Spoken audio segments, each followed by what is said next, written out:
Selamat pagi, siang, dan sore Mas Pati. Perkenalkan, saya Rumaira Besyaparalif. Saya Rama Syafia Sumi. Saya Kaira Afira. Dan hari ini kami akan mempresentasikan analisis PR pada perusahaan Lensa yang selanjutnya akan dipresentasikan oleh Kaira. Oke, yang pertama ada company profile.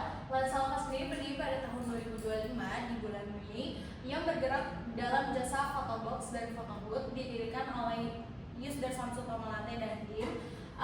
Lensa ini memfokuskan perusahaannya pada pengalaman fotografi, dan target pasar Lensa adalah business to business atau perusahaan, brand atau event organizer, dan juga business to consumer, yaitu konsumen menengah ke atas dan generasi Z. Produk Lensa sendiri adalah photobooth event yang biasa digunakan dalam beberapa kegiatan tertentu, dan juga photobox dengan konsep magazine, scribble, dan high angle photobox. Selanjutnya adalah profile praktisi public relation Lensa, yaitu Yusdar Samsul Tomalate sendiri sebagai founder dan juga chief marketing officer di Lensa Studio. Yang pendidikan terakhir adalah S1 Administrasi Bisnis di Universitas Brawijaya.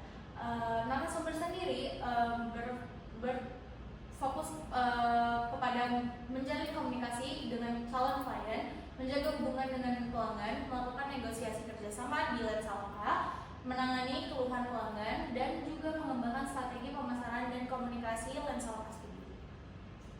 Oke, dalam hasil wawancara yang sudah kami lakukan, fokus utama komunikasi Lensa adalah membangun dan menjaga hubungan jangka panjang dengan klien, dan juga pelanggan dipandang sebagai mitra yang perlu dijaga kepercayaannya, bukan hanya hubungan transaksional saja. Strategi komunikasi yang dilakukan melalui negosiasi, komunikasi personal, dan pendekatan yang berorientasi pada kebutuhan pelanggan. Juga akuisisi pelanggan baru dilakukan melalui Facebook Ads dan Google Ads, sedangkan media sosial dimanfaatkan sebagai portofolio digital untuk membangun kredibilitas Lensa Studio. Dan yang terakhir, retensi pelanggan dilakukan melalui pemberian informasi produk terbaru Lensa, promo eksklusif, dan juga komunikasi lanjutan setelah layanan yang diberikan Lensa selesai. Baik, selanjutnya fungsi PR. Meskipun narasumber sendiri memiliki jabatan sebagai Chief Marketing Officer, narasumber juga berperan langsung dalam praktisi public relations. Sehingga Lensa yang pertama membangun dan mempertahankan hubungan pelanggan. Lensa sendiri menempatkan pelanggan sebagai aset jasa panjang, bukan hanya sebagai pembeli jasa, sehingga hubungan pelanggan dipelihara melalui komunikasi berkelanjutan setelah transaksi selesai. Pelanggan lama diberikan informasi produk terbaru, promo khusus, dan berbagai penawaran eksklusif, sehingga strategi ini bertujuan meningkatkan loyalitas pelanggan sekaligus mendorong pembelian ulang dan rekomendasi positif. Selanjutnya, Lensa juga menciptakan komunikasi dua arah dan evaluasi berkelanjutan. Komunikasi dilakukan secara timbal balik sejak tahap negosiasi hingga pasca pelayanan. Lensa berusaha memahami kebutuhan pelanggan sebelum menawarkan solusi yang sesuai, sehingga perusahaan secara aktif mengumpulkan feedback dan review pelanggan setelah layanan selesai diberikan. Masukan pelanggan ini digunakan sebagai dasar evaluasi untuk meningkatkan kualitas layanan di masa mendatang. Selanjutnya, Lensa juga membangun kepercayaan dan reputasi melalui media digital. Media sosial dimanfaatkan sebagai portofolio digital yang menampilkan hasil pekerjaan dan pengalaman perusahaan, sehingga konten yang dipublikasikan berfungsi membangun kredibilitas dan kepercayaan calon pelanggan. Kehadiran digital ini membantu memperkuat citra profesional perusahaan di tengah persaingan industri. Aktivitas komunikasi digital ini menjadi salah satu sarana utama dalam pembentukan reputasi Lensa. Selanjutnya, peran PR pada perusahaan Lensa yang pertama yaitu menjadi penghubung antara perusahaan dan pelanggan.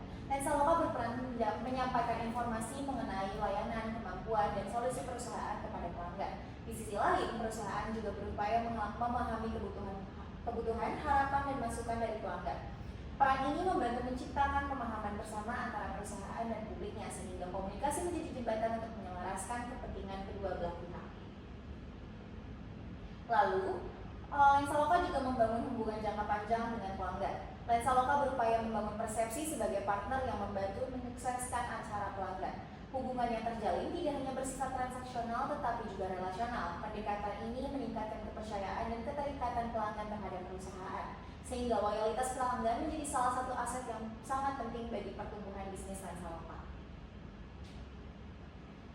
Kemudian Lensa menjaga reputasi dan kepercayaan publik.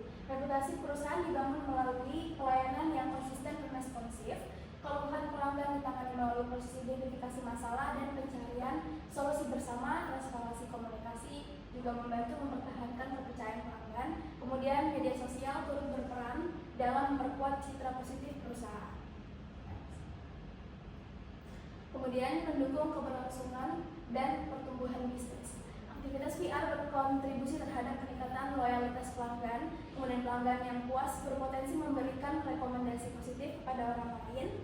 Word of mouth menjadi salah satu sumber pertumbuhan bisnis yang penting bagi Lensa juga.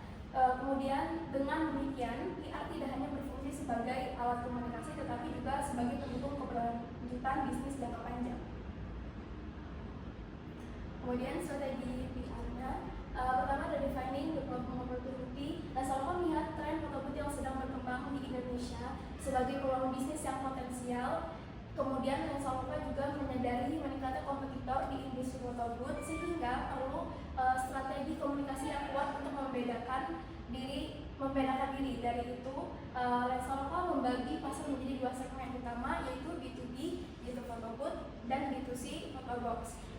B2B itu untuk perusahaan dan brand, fokusnya ke perusahaan dan brand, dan B2C itu fokusnya ke anak muda, khususnya Gen Z. Kemudian programming, Lensa menggunakan strategi akuisisi klien baru, yaitu dengan memanfaatkan Facebook Ads dan Google Ads sebagai media utama untuk menjangkau calon klien baru secara digital. Lalu Lensa juga menggunakan strategi retensi klien lama dengan menginformasikan produk terbaru, promo eksklusif untuk pelanggan loyal, pendekatan personal sebagai mitra bisnis, portofolio digital dengan dua akun media sosial yang berbeda juga digunakan dengan tujuan membangun brand trust di mata calon klien. Kemudian ada action. Pertama penerapan SOP. Lensa memiliki standar operasional prosedur untuk menangani klien, merespons komplain dan memenuhi berbagai kebutuhan pelanggan. Kemudian pelatihan tim. Selain SOP, Lensa juga mengadakan pelatihan rutin bagi tim agar seluruh anggota mampu berkomunikasi dengan klien secara efektif dan pesan yang disampaikan seragam. Kemudian krisis dan komplain. Ketika mendapat keluhan, Lensa mengikuti alur yang terstruktur, meminta maaf terlebih dahulu, menganalisis sumber masalah, apakah dari jaringan, produk, atau kesepakatan. Lalu menyelenggarakan quick call atau Google Meet untuk mencari solusi bersama klien. Kemudian terakhir ada evaluation. Lensa mengirimkan formulir review kepada setiap klien yang telah menggunakan jasa mereka sebagai bentuk evaluasi pasca layanan. Kemudian hasilnya yaitu 98% dari review yang masuk menunjukkan jawaban dengan hasil yang memuaskan. Ini membuktikan bahwa strategi PR yang dijalankan sudah efektif. Tetapi proses evaluasi belum terstruktur secara formal karena belum ada sistem pengukuran PR yang komprehensif dan terstandarisasi. Oke, dari semua yang sudah kami bahas, kesimpulan dan sarannya adalah meskipun praktik public relation yang diterapkan oleh Lensa Studio sudah berjalan cukup efektif dalam membangun hubungan dengan klien dan membentuk citra profesional perusahaan melalui media sosial, proses evaluasinya masih bersifat kualitatif dan belum dilakukan secara terstruktur. Oleh karena itu, perusahaan perlu memperkuat sistem evaluasi komunikasi agar keberhasilan program PR dapat diukur dengan lebih sistematis. Di samping itu, program retensi pelanggan yang sudah berjalan dapat dikembangkan menjadi program loyalitas yang lebih terstruktur, seperti sistem keanggotaan, reward, atau referral untuk memperkuat hubungan jangka panjang dengan pelanggan sekaligus mendorong pertumbuhan klien baru secara online. Baik, sekian presentasi dari kelompok kami. Terima kasih Mas Bakti. Terima kasih Mas.